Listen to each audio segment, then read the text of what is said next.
My wife got drunk at our first anniversary party and yelled, "I still love my ex. This marriage is a mistake. I only married you for the money." I replied, "Allow me to correct that." Then I pulled out the divorce papers I had ready and served her right there. The waiter had to call a cab for her sobbing. Update at the bottom for those asking what happened next. Not even sure where to begin with this absolute disaster. Throwaway account because half my family uses Reddit and I'm not ready for that conversation yet. Some context. I'm 34 male. Got married to my wife Stephanie last year after dating for 2 years. We had what I thought was a solid relationship built on trust and mutual respect. Turns out I was living in Fantasyland, but that's getting ahead of myself. Stephanie works in real estate and does pretty well for herself. I'm a project manager at a construction company, so we both make decent money. Combined household income around $140K, which is comfortable in our area. No kids yet, but we'd talked about starting a family soon. Our first anniversary was October 15th. We decided to throw a party at this nice restaurant downtown that has a private dining room. Nothing crazy, just close friends and family, maybe 30 people total. I thought it would be nice to celebrate our first year together with everyone who mattered to us. The problems started weeks before the party. Stephanie began acting strange around the time we sent out invitations. Mood swings, distant conversations, checking her phone constantly. When I asked what was wrong, she blamed work stress, said a big deal was falling through. I believed her at the time, because real estate can be unpredictable. Clients back out, financing falls through, inspections reveal problems. Made sense that she'd be stressed about losing a commission, especially with our anniversary expenses coming up.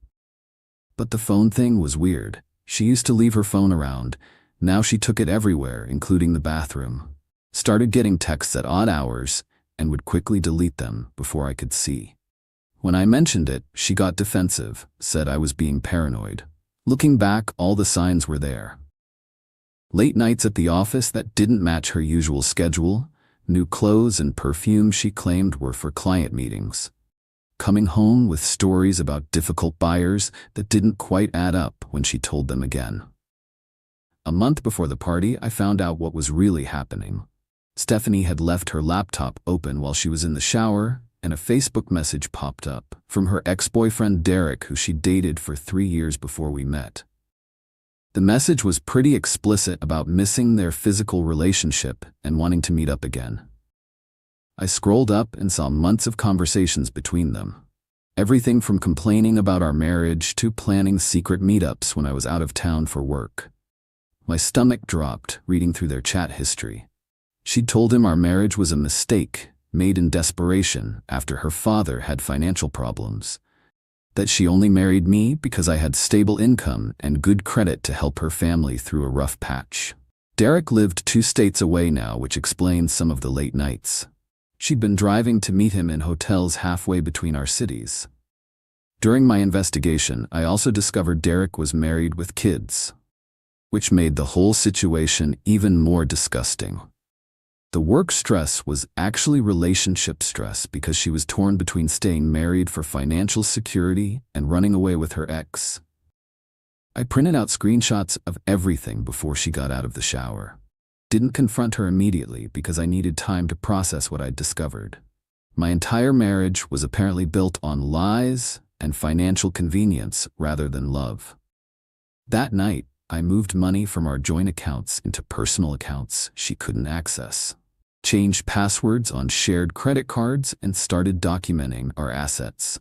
If this marriage was really just a business transaction for her, then I was going to protect my side of the deal. I also called my lawyer the next day, explained the situation, and asked about my options. He said adultery wasn't necessarily grounds for immediate divorce in our state, but the evidence would help with asset division. Recommended I gather more documentation before filing anything. The hardest part was pretending everything was normal while collecting evidence. Stephanie continued her late nights and secretive behavior while I played the oblivious husband. Even helped her pick out a dress for our anniversary party, knowing she was probably texting Derek the whole time. During those 3 weeks, I discovered their plans. Derek was going to come to our anniversary party as a surprise. Stephanie had invited him without telling me, claiming he was just an old friend who happened to be in town. They'd planned for him to object during my toast like some romantic comedy scene. The audacity was incredible. She was going to humiliate me at our own anniversary celebration in front of our friends and family, make me look like a fool while she ran off with her true love, all while keeping the financial benefits of being married to me until she could transition to her new life. I had two choices: cancel the party and confront her privately, or let her plan play out and turn it against her. The petty part of me wanted to see the look on her face when her romantic fantasy crashed into legal reality. So I prepared my own surprise.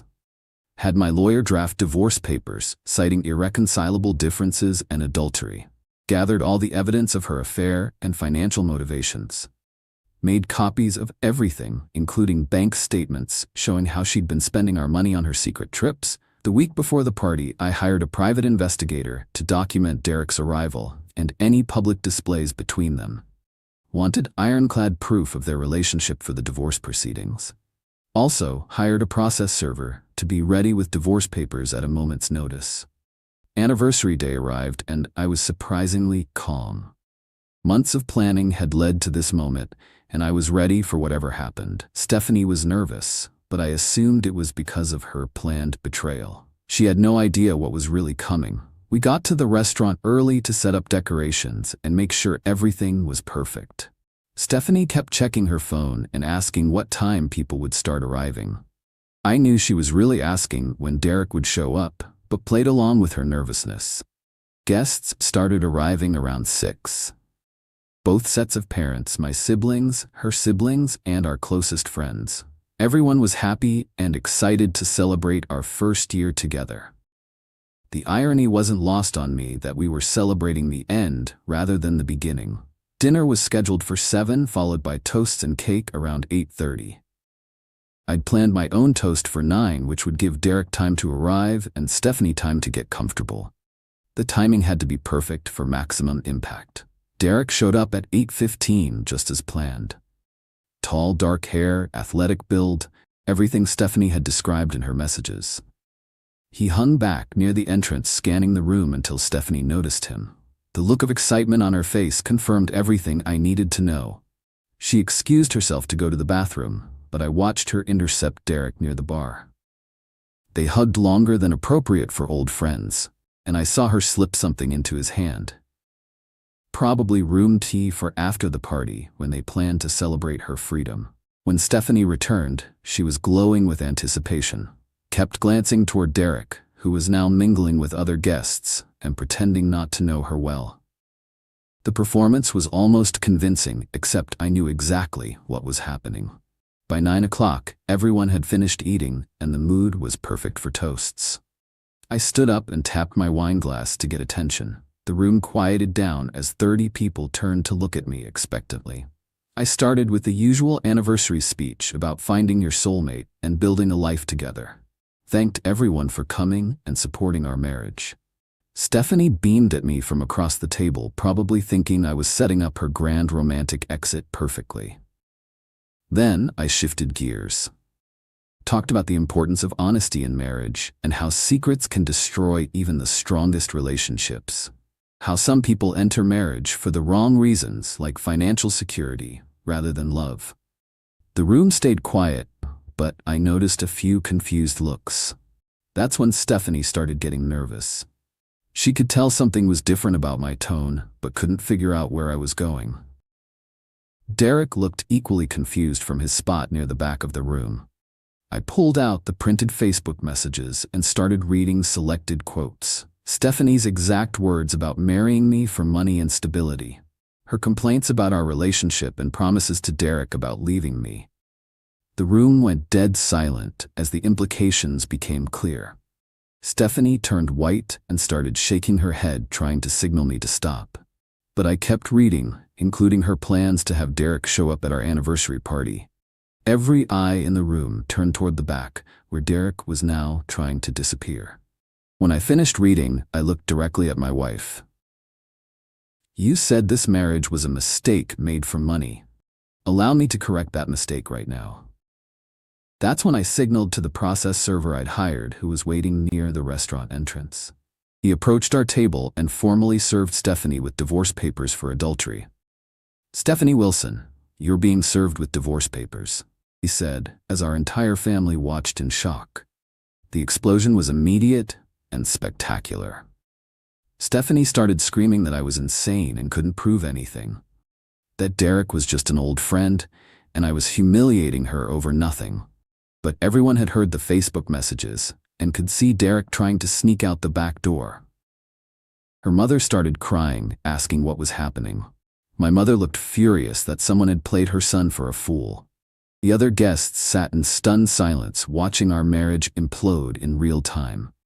Derek made it halfway across the room before I called him out directly. "Derek Wilson from Sacramento, right? The one she's been meeting in hotels for the past 6 months? The one she told she only married me for financial security?"